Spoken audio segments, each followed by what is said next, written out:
देखो, एक बच्चे ने मुझसे पूछा था कि सर जो है ना रोमन न्यूमरल के बारे में थोड़ा सा बता दीजिए, ठीक है ना। तो देखो, आज मैं इस वीडियो को रिकॉर्ड कर रहा हूँ तो अपने हाथ में कैमरा पकड़ा हुआ है मैंने।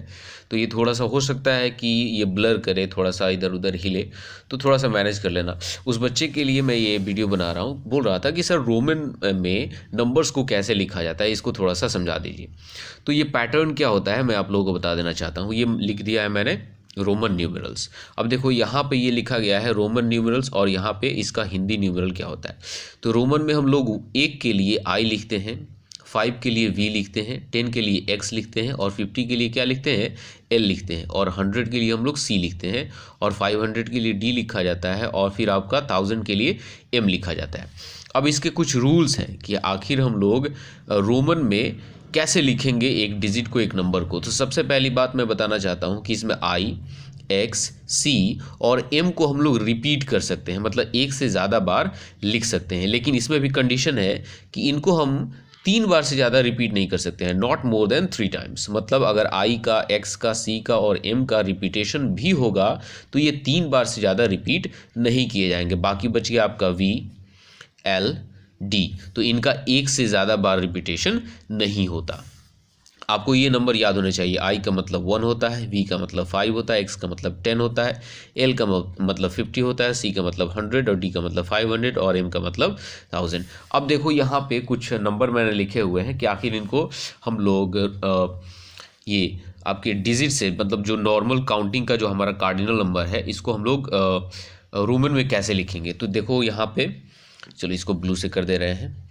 यहाँ पे 1 के लिए तो सिंपली हम लोग आई लिखते हैं, जो कि आप लोग लिखते आ रहे हैं, और 2 के लिए हम लोग क्या लिखते हैं, डबल आई लिखते हैं, 3 के लिए ट्रिपल आई। तो हमने देखा कि आई को हम लोग 3 बार से ज़्यादा रिपीट कर सकते हैं, लेकिन 3 बार से ज़्यादा 3 बार ही रिपीट कर सकते, 3 बार से ज़्यादा रिपीट नहीं करते हैं। तो हम लोग 4 कैसे लिखते हैं, तो सबसे पहले हम लोग यहाँ पे वी लिखते हैं।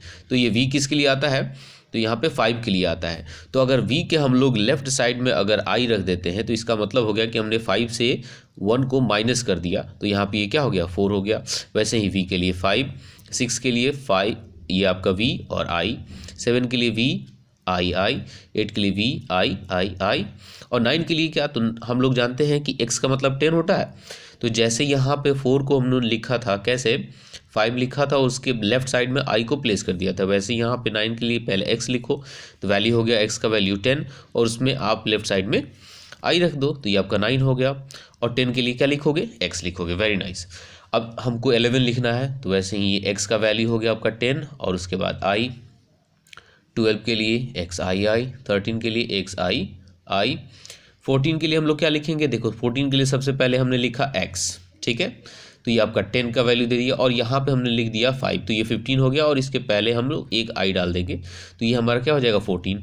वैसे ही 15 के लिए xv, और 16 के लिए क्या लिखेंगे लोग, 16 के लिए लिखेंगे हम लोग x, 10 हो गया, ये 5 हो गया, 15 हो गया, और यहाँ पे i लिख देंगे लोग, हो गया। अब इसके लिए 16 के लिए xv i, 18 के लिए xv i।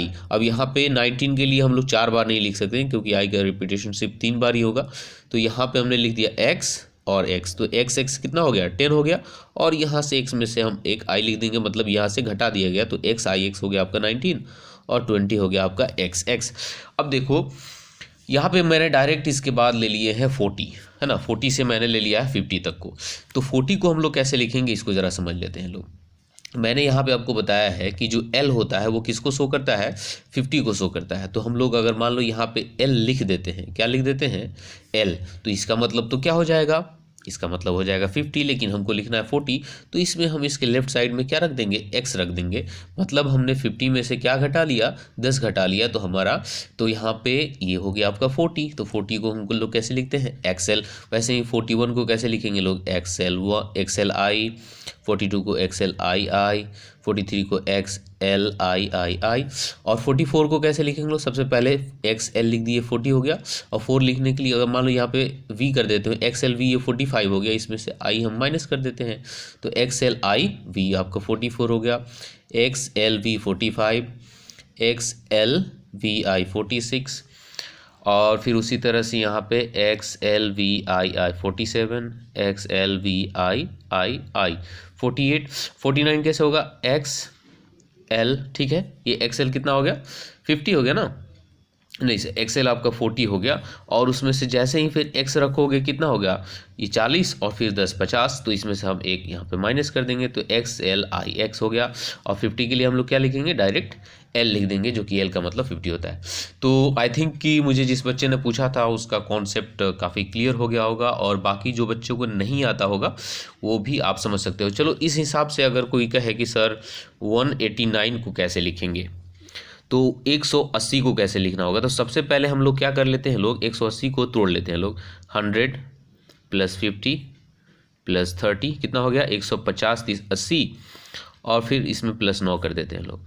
तो हम लोग जानते हैं कि 100 के लिए क्या लिखा जाता है, 100 के लिए C लिखा जाता है, तो C।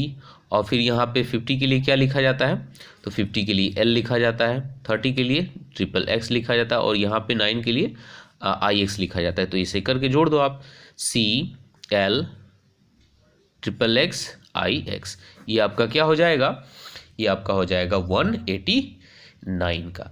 तो देखो इस तरह से रोमन न्यूमरल्स में हम लोग डिजिट को लिखते हैं। जो अगर देखो ये अच्छा लगा होगा तो भाई वीडियो को लाइक ज़रूर कर देना है, ठीक है ना, और चैनल पे नए होगे तो चैनल को सब्सक्राइब भी कर देना है। मिलते हैं इसी तरह की इन्फॉर्मेटिव वीडियो के साथ, तब तक के लिए बाय बाय।